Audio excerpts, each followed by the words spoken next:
사사기를 볼 때 좀 다른 사람들하고는 다른 각도에서 제가 좀 볼 필요가 있다고 말씀드렸는데요. 우리는 이제 그동안 사사기 하면 초점이 어디에 있었냐면 중요한 인물에 초점이 있었어요.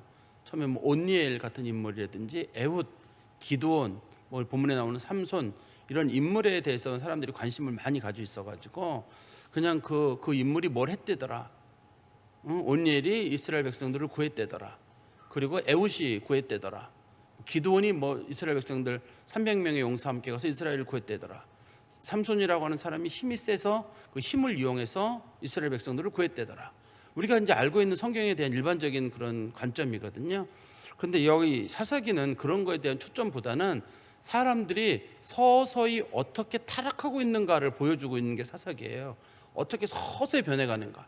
사람이 한 번에 확 변하면 알 수 있거든요.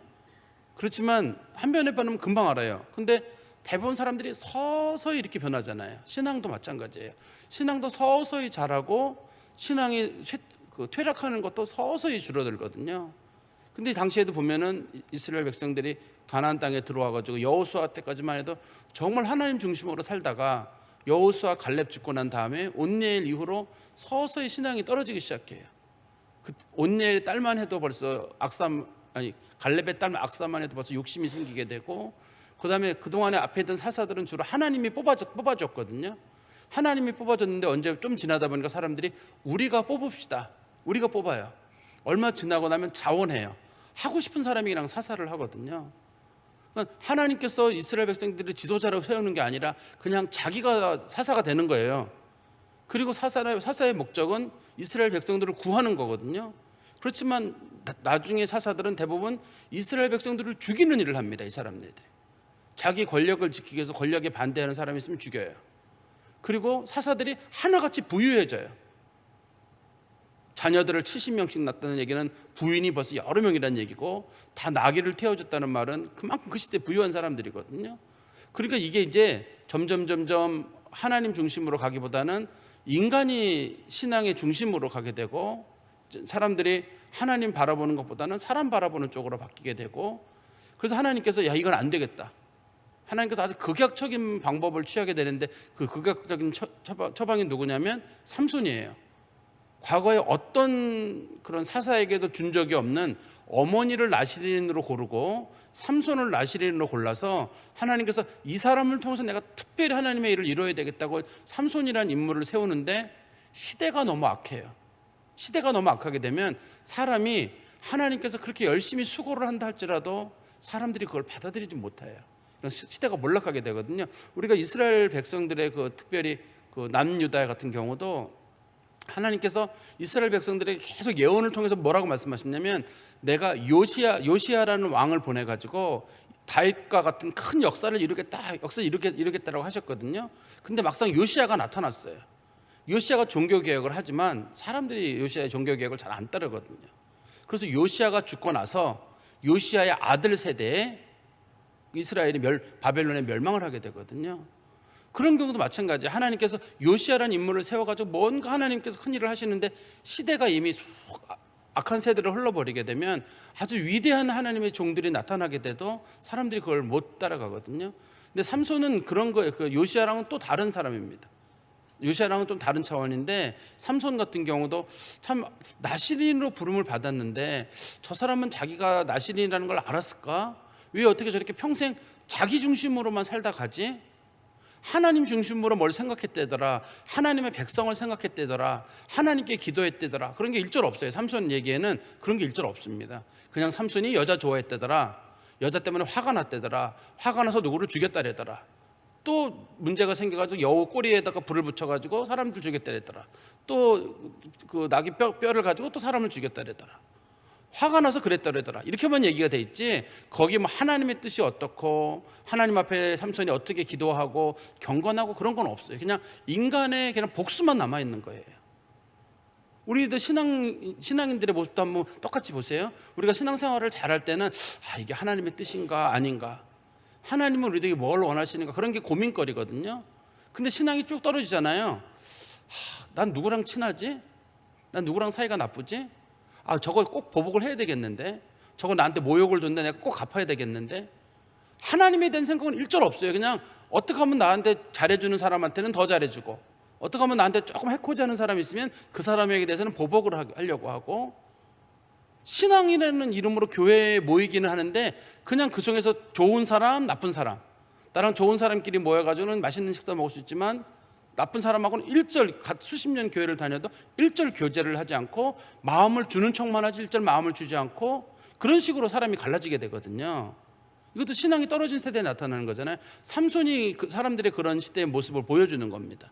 그러니까 우리가 본문을 보실 때 삼손이라는 인물이 힘이 셌대더라. 오늘 본문에 보면 아주 신기한 얘기가 나오잖아요. 여우 300마리 잡아가지고 꼬리에다가 회를 달아가지고 거기다 불을 붙여가지고 블레셋 사람들의 곡식을 불태웠다. 막 신기하다. 삼손이 그렇게 힘이 셌나? 어떻게 여우를 300마리나 잡았지? 또 300마리 꼬리를 어떻게 묶었지?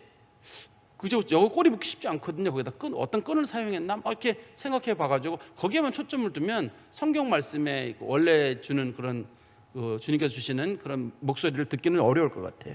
우리 한번 성경 말씀 다시 15절, 제가 우리 앞부분에 나와 있는 얘기도 제가 삼손에 관한 얘기 조금만 다시 한번 설명드릴까요? 지금은 제가 전체적인 사사기를 말씀드렸는데, 삼손 요 앞부분에는 어떤 얘기가 들어있냐면, 삼손이 딥나에 살고 있는 14장에 나오는 얘기입니다. 삼손이 딥나에 살고 있는 어떤 여자가 마음에 들었어요. 그래서 그 여자랑 결혼을 하고 싶어요. 그래서 자기 아버지한테 얘기를 했어요. 결혼하고 싶다 했더니 아버지랑 어머니가 안 된다. 안 믿는 여자고 할례받지 않는 여자니 가문이니 그 사람한테는 결혼이 안 된다라고 얘기한 삼손이, 내가 그 사람이 너무 마음에 드니까 그 사람하고 꼭 결혼하고 싶다, 그렇게 얘기를 했어요.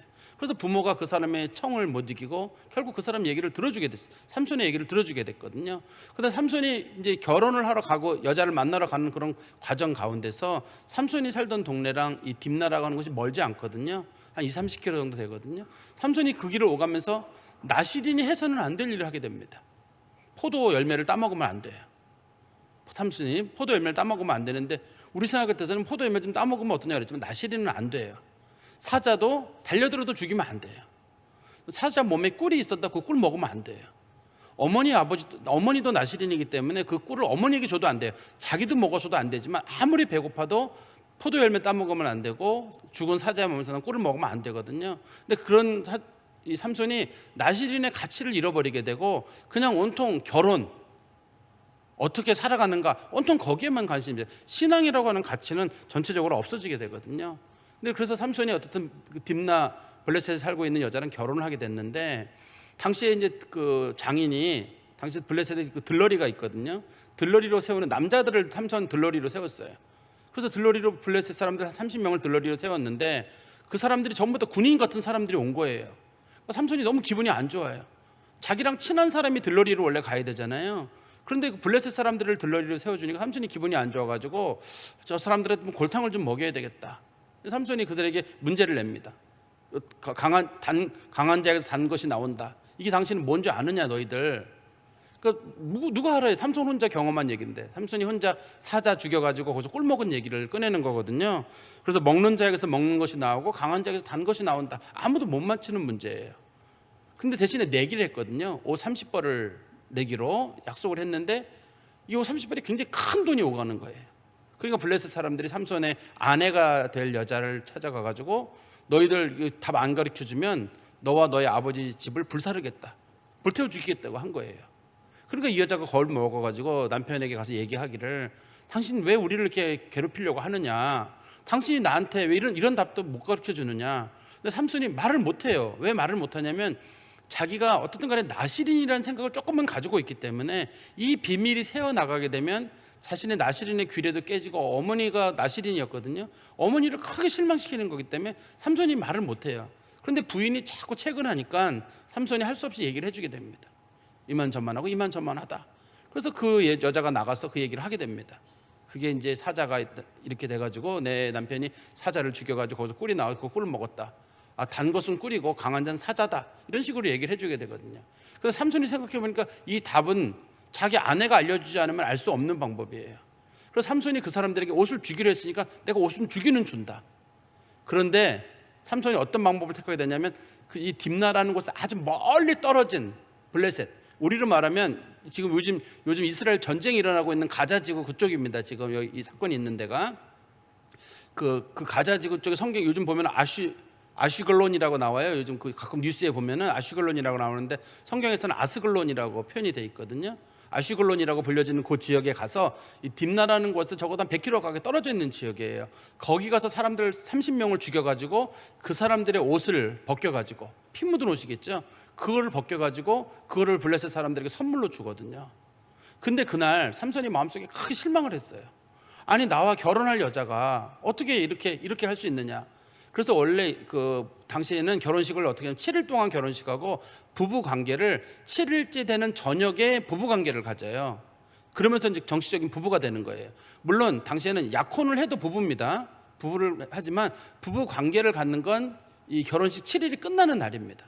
성경에도 자주 나옵니다. 그게 요 사건만 나오는 게 아니라 그 야곱하고 라헬, 레아 그런 데도 똑같이 나와요. 그 사건이 당시에 결혼을 일주일 동안 했었기 때문에요. 그런 얘기처럼 근데 그날 삼손이 아무래도 그 여자랑 같이 자고 싶지 않은 거예요.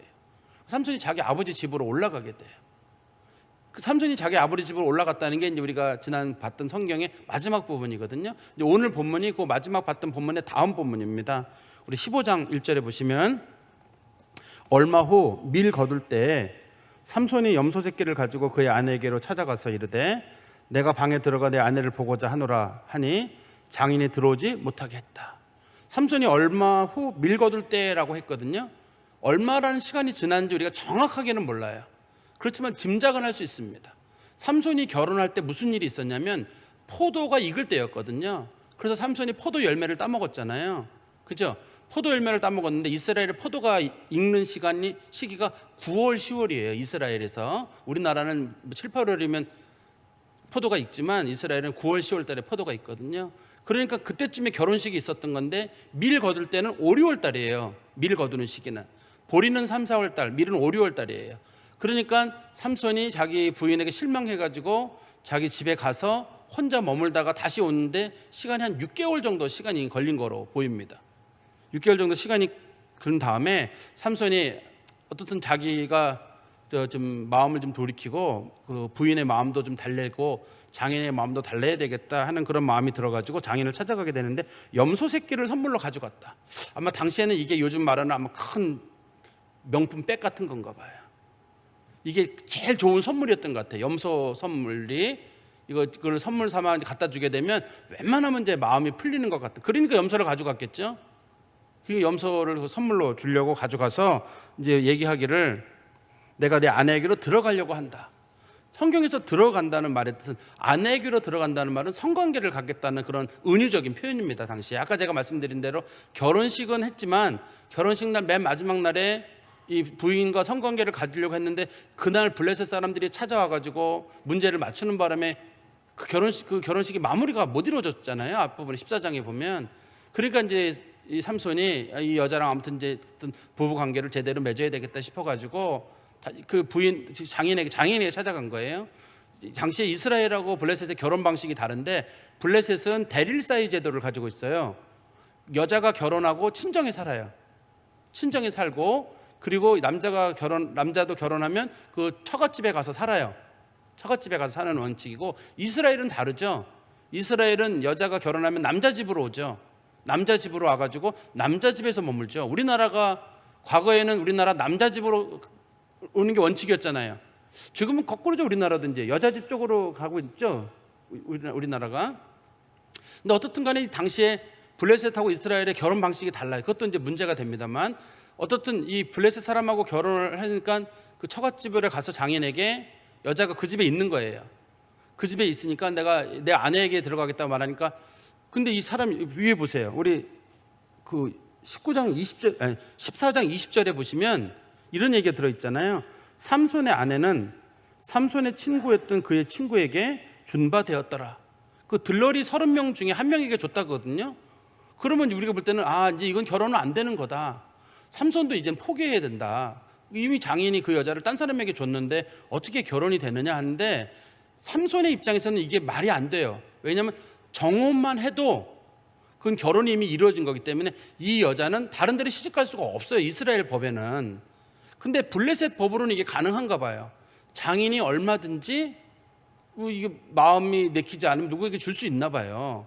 그러니까 이스라엘하고 블레셋하고 결혼 제도가 달라서 생긴 지금 오해거든요. 삼손은 부인이 집에 있다고 하니까 어차피 나랑 결혼한 여자이기 때문에 누구한테 줬다 그런 거 자체도 이해가 안 되는 거예요. 어차피 내 아내거든요. 그래서 삼손이 내 아내에게로 들어가겠다라고 얘기를 하는데 장인은 못 들어간다 이렇게 지금 얘기를 하는 거잖아요. 장인은 이제 이 결혼이 깨졌다고 보는 겁니다. 그리고 나서 우리 다시 성경 말씀 보시면 2절입니다. 이르되 내가 그를 심히 미워하는 줄 알고 네가 그를 심히 미워하는 줄 알고 그를 내 친구에게 주었노라. 그의 동생이 그보다 더 아름답지 아니하냐 청하노니 너는 그를 대신하여 동생을 아내로 맞으라. 나는 너가 싫어하는 줄 알고 줬다. 그런데 이건 지금 장인의 입장이잖아요. 이스라엘에서는 이런 일이 있을 수가 없습니다. 싫어한다고 해도 줄 수가 없어요. 우리가 성경에 나오는 거 하나님이 맺은 거 사람이 끊을 수 없다는 말 있잖아요.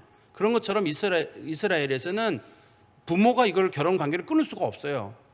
그렇지만 이거는 이방 문화에서는 끊을 수가 있는 거예요. 그러니까 이 문제가 되는 거예요. 이게. 그러니까 우리가 전혀 다른 결혼관을 가진 사람들이 지금 만나는 거잖아요.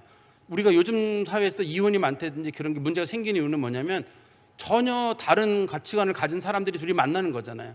비슷한 가치관을 가진 사람들이 뭐 결혼을 소중히 여긴다라든지 서로 다투지 말자라든지 이렇게 가치관을 가진 사람이 있는 사람이 있는가 하면 어떤 사람은 웬만하면 갈라쓰자 이런 마음을 가진 사람이 둘이 만났어요. 근데 어떤 사람은 헤어지면 안 된다 이런 입장이지만 어떤 사람은 웬만하면 갈라쓰자는 입장이니까 부모들도 결혼할 때 얘들아 웬만하면 돌아와라, 웬만하면 돌아와라 이렇게 얘기를 할 수 있고 부모들도 애들이 다퉜다 그러면 갈라서라. 이게 이제 사람들의 가치관에 문제가 생긴 거잖아요. 그러니까 블레셋에서는 이게 갈라쓸 수 있는 거고 삼손은 못 갈라서는 거니까 삼손으로서 이걸 이제 못 받아들이는 거거든요. 그러니까 장인이 한 가지 제안을 했는데 그 동생이 더 좋으니까 동생하고 결혼하면 어떻느냐. 근데 이 장인이 이걸 왜 이 얘기를 했을까요? 장인이 여러분 보실 때 이런 생각이 떠오르죠.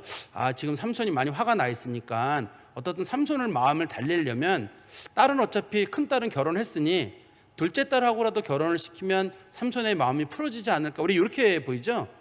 이 성경 말씀은 그렇게도 볼 수가 하나 있는데 이 삼손이 이 사건 때문에 크게 고마워하지 않고 삼손이 굉장히 화를 내거든요. 이 사건 때문에. 그런데 이런 경우가 성경에 또 있죠. 성경에 이런 똑같은 경우가 성경에 있습니다. 어디에 나오냐면 우리 한번 보세요. 창세기 29장 22절에서 27절에 보니 똑같은 경우가 성경에 있었습니다. 한 번 더. 창세기 29장 22절에서 27절 제가 읽어드리겠습니다. 라반이 그곳 사람들을 다 모아 잔치하고 저녁에 그의 딸 레아를 야곱에게로 데려가매 야곱이 그에게로 들어가니라. 라반이 또 그의 여종 실바를 그의 딸 레아에게 시녀로 주었더라. 야곱이 아침에 보니 레아라. 라반에게 이르되 외삼촌이 어찌하여 내게 이같이 하였나이까. 내가 라헬을 위하여 외삼촌을 섬기지 아니하였나이까. 외삼촌이 나를 속이심은 어찌 됨이니이까. 라반이 이르되 언니보다 아우를 먼저 주는 것은 우리 지방에서 하지 아니하는 바이라. 이를 위하여 7일을 채우라. 우리가 그도 내게 주리니 내가 또 나를 7년 동안 섬길지니라. 이렇게 지금 제안을 하잖아요. 무슨 얘기냐면 라반이 했던 얘기는 뭐냐면 야곱을 보니까 야곱이 일을 너무 잘해요. 이 사람이 일을 너무 잘하거든요.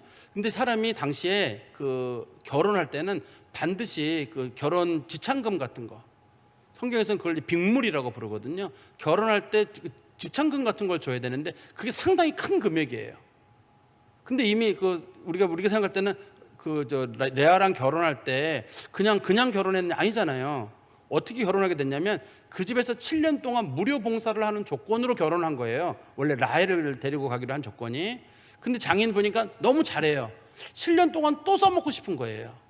그래가지고 7일 기다려라. 7일 기다리라는 말은 또 한 번 결혼하라는 뜻이에요. 또 한 번 결혼해라. 7일 동안 또 한 번 결혼하면 너 내 둘째 딸도 줄 테니까 라헬도 줄 테니까 너 그러면 여기서 7년 동안 더 일해라. 그래서 14년 동안 총 무료 봉사를 거기서 하게 되거든요. 거기서 14년 동안 무료 봉사를 하게 되는데 오늘 이 본문에서도 장인이 원하는 원칙이 뭐냐면 그 둘째 딸을 데리고 가는 경우 삼손의 집이 좀 넉넉했는지 삼손이 어떻든 간에 지참금을 주게 되거든요. 근데 큰 딸은 이미 지참금도 받았지만 또 딴 집에 시작하면서 지참금을 또 받은 거예요. 지참금을 친구들이 또 받은 거거든요. 그러니까 이 둘째 딸을 줘버리면 지참금을 또 얻는 거예요. 지참금이 상당한 금액이기 때문에 그 집이 일어날 수 있는 금액이거든요. 이게 굉장히 큰 금액이니까 이 장인의 마음속에는 두 가지 마음이 있었을 거로 보여요. 저도 그렇게 보는데 다른 학자들도 그렇게 보시는 분들이 계세요. 하나는 삼손의 마음을 달래려는 일반적인 마음이었을 것이다. 그런데 삼손이 뒤에 화를 내는 걸 봤을 때 삼손의 장인의 의도가 또 좀 돈을 원하는 듯한 그런 마음이 있었기 때문에 삼손이 그것 때문에 화를 낸 것이다, 이렇게 이제 보는 경우도 있는 건데, 제가 봤을 때도 삼손과 관련됐을 때 장인의 마음이 좋지 않았던 거로 보입니다. 그리고 한번 3절에 보세요. 삼손이 그들에게 이르되 이번은 내가 블레셋 사람들을 해할지라도 그들에게 대하여 내게 허물이 없을 것이니라 하고. 무슨 말이냐면 내가 이번에 블레셋 사람들을 많이 죽이더라도 아무도 난 책임 못 묻겠다. 우리가 볼 때는 아까 제가 말씀드렸잖아요. 그냥 우리 딸 결혼했으니까 둘째 딸이 더 예쁘니까 둘째 딸 데리고 가. 다 그렇게 마음 풀어. 이렇게 하면 풀어질 일이지만 삼손은 그걸 못 받아들이거든요. 왜냐하면 이스라엘은 결혼을 한 번 하면 이 결혼을 끊을 수 없는 원칙이 있기 때문에 그래요. 이거를. 근데 이걸 누구를 줘요? 안 되는 일이거든요. 장인이 아무리 둘째 딸을 같이 넘겨주려고 하든 돈을 원하든 간에 삼손에게는 이게 안 되는 거예요. 그러니까 삼손이 이 사건을 가지고 이제는 누구도 나한테 책임을 물을 수 없다. 내가 블레셋 사람을 죽일지라도. 왜 블레셋 사람을 죽인다는 말이 여기 나왔냐면, 이 사건이 시작된 게 왜 시작이 됐냐면, 퀴즈를 자기가 수수께끼를 냈잖아요. 수수께끼를 냈는데 수수께끼를 풀려고 하다가 안 되니까 자기 부인을 설득해가지고 그 사람들이 자기 부인에게 협박하면서 그게 이제 답을 얻어낸 거잖아요. 이 사람들 때문에 시작이 된 거라고 생각하니까 내가 내 아내와 장인한테는 뭐라고 할 수 없으니까 그럼 내가 이 블레셋 사람들 가만두지 않겠다. 블레셋 사람들을 가만두지 않겠다라고 삼손이 얘기를 한 거예요. 이건 그냥 두진 않겠다. 그래서 삼손이 나름대로 그냥 두지 않고 이거 범인을 찾을 수 없는 방법으로 자기 나름대로는 뭔가 머리를 쓰는 거예요. 물론 이제 범인은 찾아냅니다만. 다시 우리 성경 말씀에 가보시면 삼손이 4절입니다. 가서 여우 300마리를 붙들어서 그 꼬리와 꼬리를 메고 회를 가지고 그 두 꼬리 사이에 한 회를 달고 회에 불을 붙이고 그것을 블레셋 사람들의 곡식밭으로 몰아들여서 곡식단과 아직 배지 아니한 곡식과 포도원과 감람나무들을 사른지라. 삼손이 어떤 아이디어를 보이게 됐냐면, 여우를, 삼손은 우리가 무식하다고만 보지 마십시오. 삼손이 지금 여우를 300마리를 잡았는데 이것도 마찬가지예요. 이 단어가 여우를 부르는 말인지, 사실 이스라엘은 여우가 많지 않고 이게 여우라기보다는 그 성경에 나오는 여우란 용어는 일반적으로 사람들이 자칼이라고 있잖아요. 우리 늑대처럼 생긴 자칼이라고 보는 경우가 많아요. 왜 그러냐면 여우는 한두 마리만 생활을 해요. 여우가. 그렇지만 자칼이나 늑대는 무리지어서 생활을 하거든요. 수십 마리씩 무리지어서 생활을 하기 때문에 단어는 똑같아요. 여우에게 쓰는 단어랑 자칼에게 쓰는 단어가 똑같지만 이걸 자칼로 보는 이유는 지금 삼손이 300마리를 잡았거든요. 여우를. 그러면 이 300마리를 어떻게 잡았느냐? 여우를 일일이 가서 잡아야 돼요. 이거를. 그렇지만 자칼은 한 번에 수십 마리가 모여있기 때문에 한 번에 잡으면 되거든요. 그래서 대부분 분들이 이거를 똑같은 단어입니다. 이게 수알이라고 히브리어로 부르는데 그게 자칼이라고 보는 것이 더 맞다는 분들이 계세요. 어떻든 간에 300마리를 잡았는데 300마리를 두 마리씩 꼬리를 묶었어요. 근데 사실은 이게 꼬리가 안 묶일 것 같아요. 제 생각에는요. 여러분 생각에 묶일까요? 그냥 이렇게 꼬리가 묶으려면 거기다 칡이나 뭐 이런 줄로 다 해야 되지 않겠어요? 그래서 여우 꼬리가 아무리 길든 간에 그 꼬리 꽈가지고 줄이끼리 묶어놓으면 그게 묶이나요?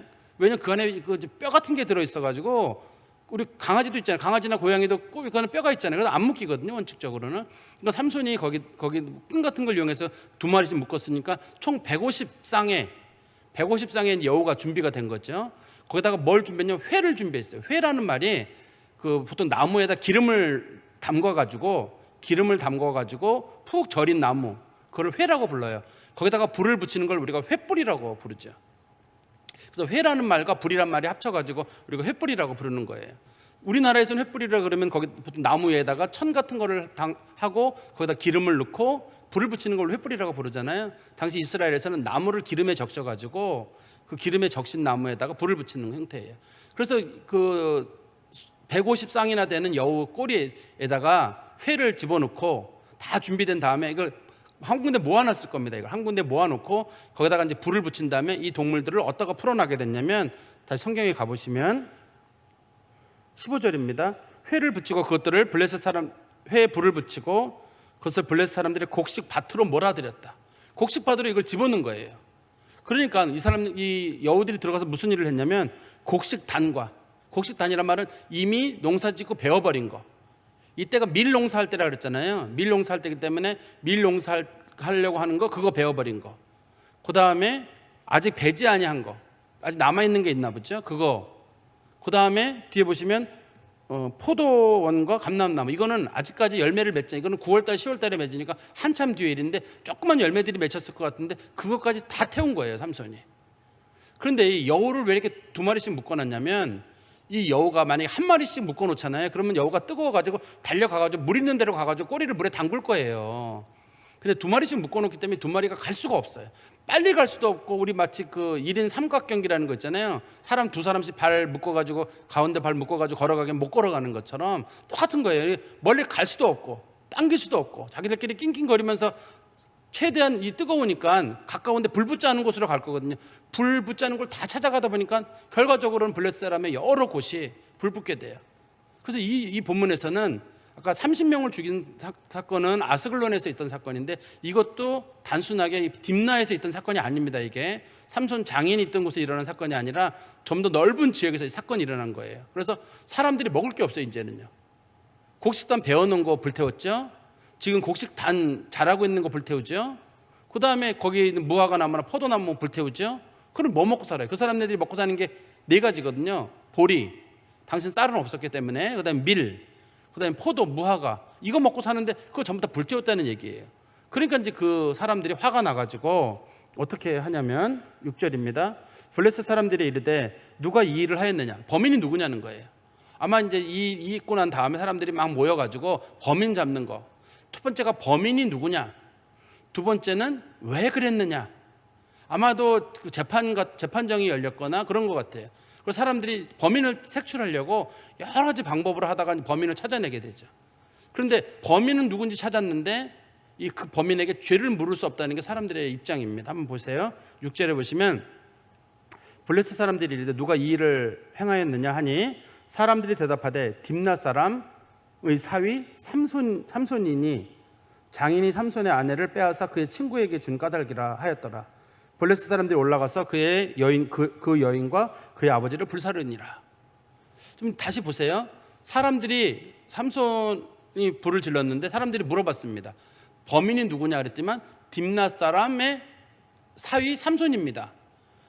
딥나 사람의 사위 삼손이란 말은 딥나에서 불이 난 게 아니죠. 불이 났으면 우리 동네 사람이라고 해야 되는데 딥나라는 말을 쓰는 걸 보니까 딥나 바깥에도 지금 불이 많이 났기 때문에 사람들이 그 범인이 블레셋 딥나라고 하는 곳에 살고 있는 사람의 장인이 이런 일을 저질렀다. 그 사람의 사위 삼손이다. 삼손이라는 게 범인이 밝혀졌고, 그럼 왜 그랬느냐?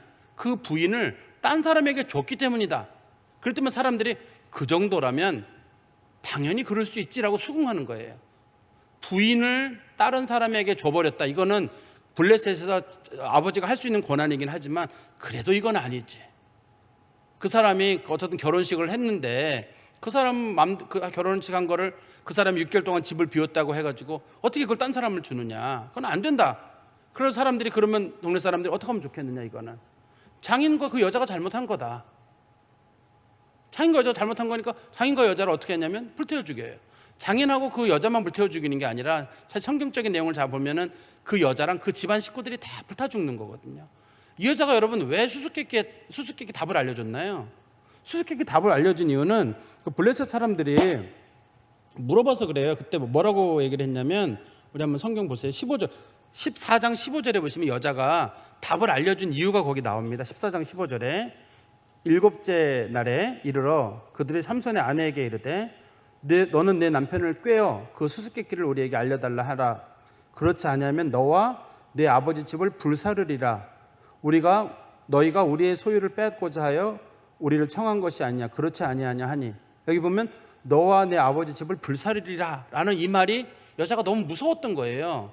그래서 여자가 무서워서 이 일을 하게 된 건데, 결국은 남편을 속인 대가로 또 장인도 한 대가로 그 식구들이 전부 다 불타 죽는 이런 일이 생기게 됩니다. 그러면 삼손은 그 장인이 죽었으니까, 여자도 죽었으니까 그래 이제 모든 게 끝이다 이렇게 나올까요? 삼손은 또 거기에 분노가 일어날 거 아니에요. 아니 너희들이 내 아내를 불태워 죽였어? 내 장인을 불태워 죽였어? 장인의 그 처갓집 식구들을 불태워 죽였어? 삼손은 그것 때문에 이제 화가 나가지고 또 못 견딜 거 아니에요. 삼손이 이제 또 보복을 하는 거예요. 한번 보세요. 보복을 어떻게 하는지.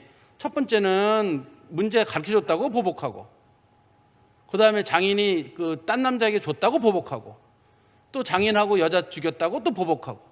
삼손이 계속 보복을 하는 거예요. 이게 지금 여기 보세요. 삼손이 하나님께 어떻게 할까라고 물어보았다더라. 하나님의 뜻이 무엇인지 궁금했다더라. 이런 거 일절 없어요. 그냥 화가 나면 그냥 분노를 보여가지고 그냥 하는 거예요. 근데 하나님은 삼손의 이 분노를 왜 허락하시냐면, 하나님이 허락하시거든요. 허락하시는 이유는 당시에 이스라엘하고 블레셋이 너무 가까워요.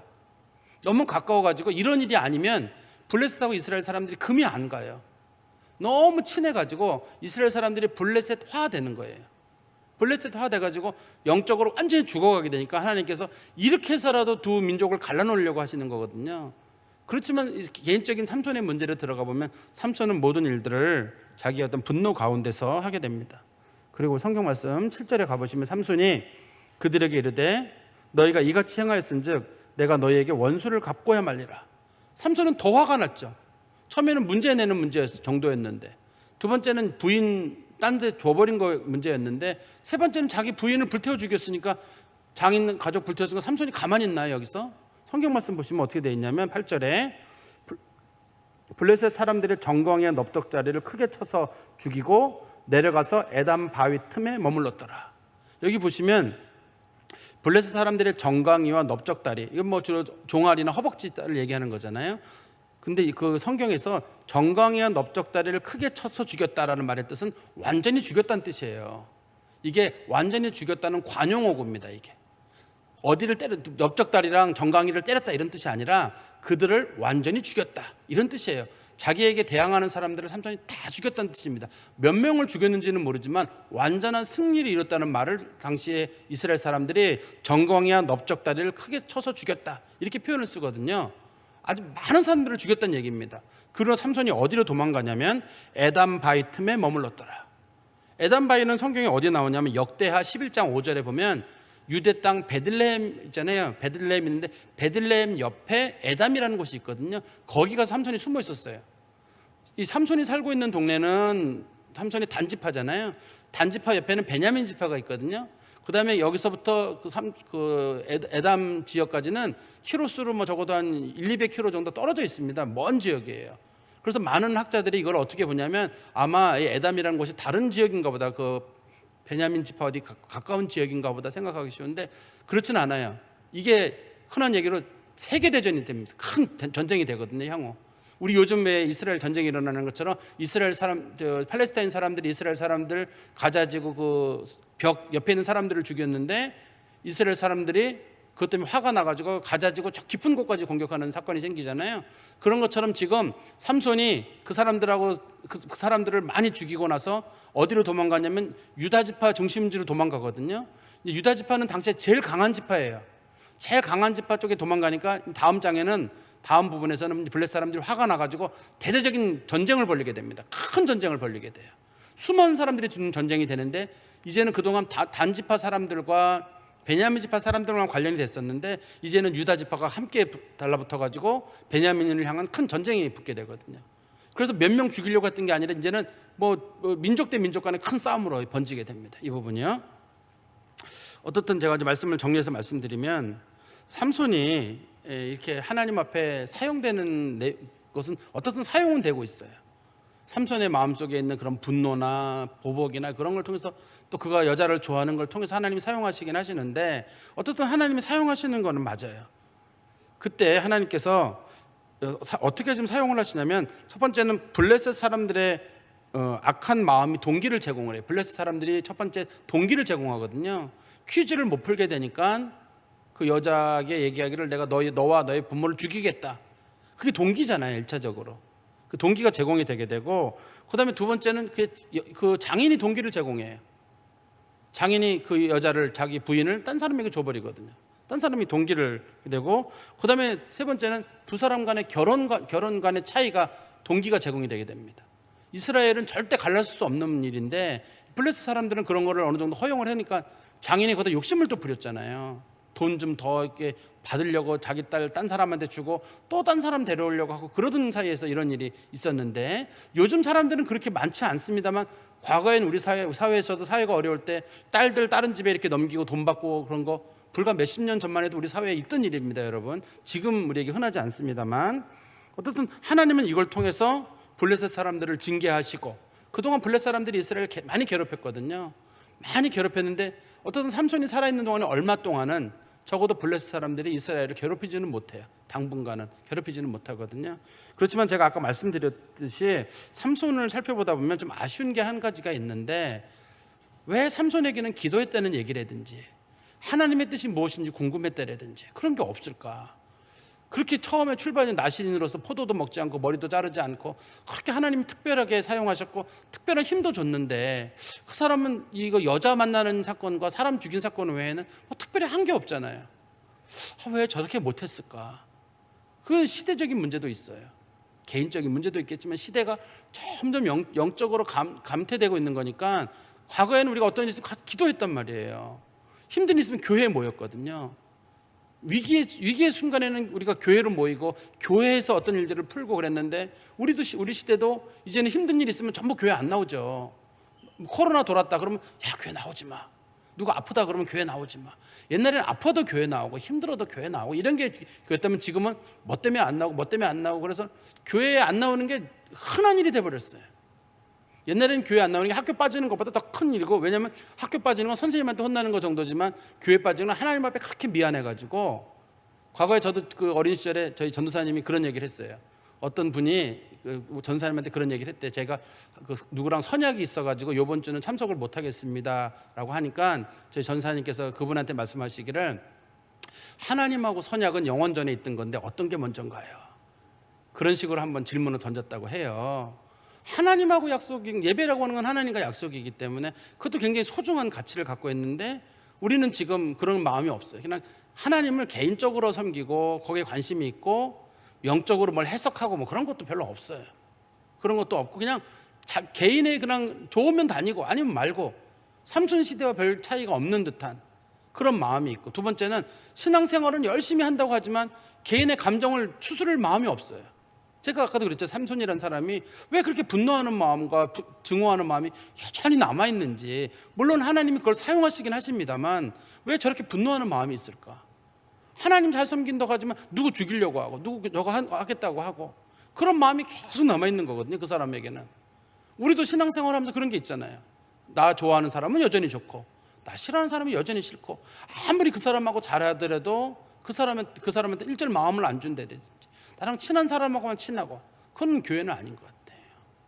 우리가 신앙생활이라는 걸 볼 때 우리는 목사님 뭐 그럴 수 있지 않을까요? 좋아요, 그럴 수 있는데 이게 여호수아 시대 때랑 삼손 시대를 가보면 완전히 다른 시대가, 여기 영적으로 빵점 시대가 된 거예요. 조금씩 바뀌다가 많이 바뀐 거예요. 제가 이 얘기는 몇 번 우스갯소리로 한번 말씀드렸었는데 다시 한번 우스갯소리로 한번 말씀드릴게요. 옛날에 그 코미디 프로그램에 그런 게 있었잖아요. 코미디 프로그램에 이제 그 무슨 문제 생각하는 사람 누가 조각했냐, 정답이 로댕이에요. 근데 옆에 있는 그 오재민가 그 사람이 이제 컨닝하다가 오댕 때 댕자만 본 거예요. 로댕 댕자만 봐가지고 오댕이라고 쓴 거예요.